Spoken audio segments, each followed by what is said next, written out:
Konting kalamlaman lang. Alam niyo bang itong pusang ito ay nalaki to ng kasing laki ng tao? Sampo. Halik lupa. Oh, yan.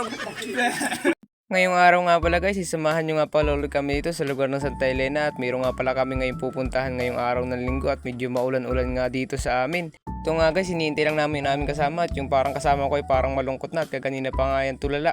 At tinanong ko nga siya guys kung okay lang siya dyan, okay lang naman daw siya at nagbibilang na nga lang pala kami dito na sasakyan kasi kaganina pa kami dito nag-aantay. At medyo masama-sama ang panahon dito guys.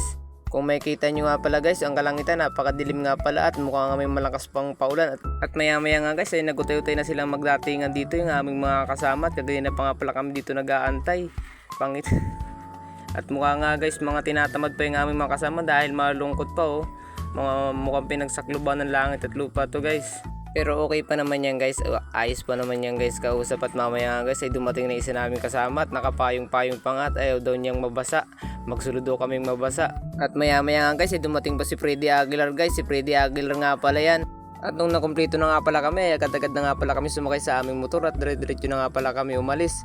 At medyo nag-aambon-ambon nga pala dyan guys, kahit nag-aambon din, nagdire-diretso na kami guys at anong oras na rin kami dito, mga alas 2 na rin to, kanina pa kasi ang lakas ng ulan dito at ngayon lang medyo nag-hulaw-hulaw. At agad na nga rin pala ako guys kumapit at tinahataw na nga nung kasama ko dahil magsusuperman daw nga pala siya. At tuwan-tuwa pa nga pala siya dyan guys habang hinahataw-hataw niya, ngiting-ngiti pa siya dyan guys, tingnan nyo guys yung mukha. At nag-request nga pala dyan guys yung isa nating kasama, videohan daw natin siya at napakaangas daw niya guys wag motor, nagwawanans daw siya guys pag nagbumotor at pinapakitaan tayo guys.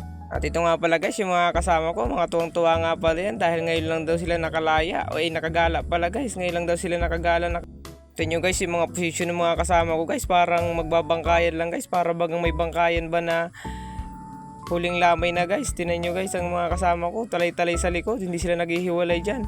Dahil anong oras na rin nga pala dito guys, at sabi ko sa kanila bilis-bilisan nila at baka kung anong oras tayo makarating dun kasi medyo malayo-layo pa yun guys. Guys, pinurward ko na lang tong video para mabilis kasi ang bagal nila, ganyan na pa kasi kami nag-aantay, baka kasi kung anong oras na kayo makarating dun.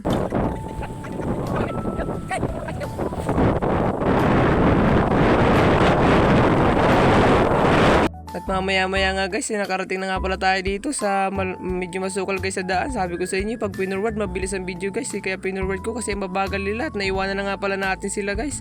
Kaganina pa sila dyan wala sa likod. Baka guys kung anong nangyari na sa kanila, dito na nga lang pala namin sila iintayin sa aming pupuntahan dito sa bahay guys. Maya-maya nga guys, dumating na nga pala yung mga kasama natin at medyo madulas-dulas nga daw ang daan. Kaya dahan-dahan lang daw sila. At medyo nga guys, nagtaka nga pala ako dito guys sa isa namin kasama guys. Kasi nangiting-ngiti pa guys kahit medyo hirap na guys ang daan. Dito nga guys ako nagtaka guys sa dalawa namin kasama kasi mas okay na lang daw maglakad kaysa maligo daw guys sa putikan kasi napakaputik talaga dito guys.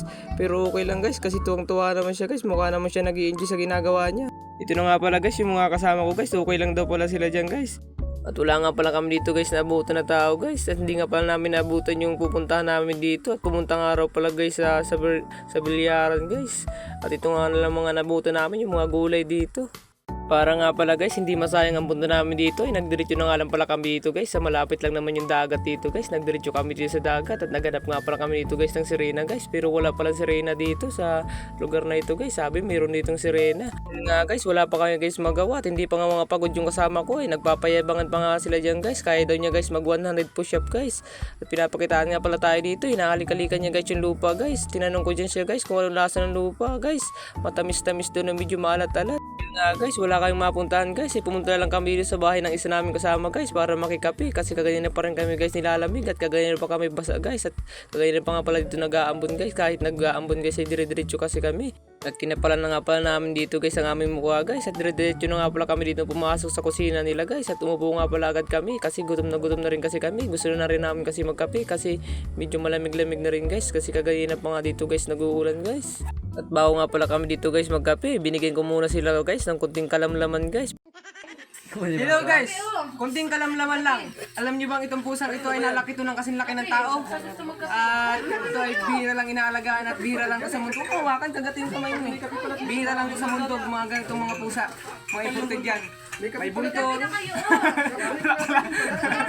Nagmukha naman sila guys natuto guys at sabi sa akin guys magkape na lang daw ako guys at makagutom lang daw yung mga pinagsasabi ko guys.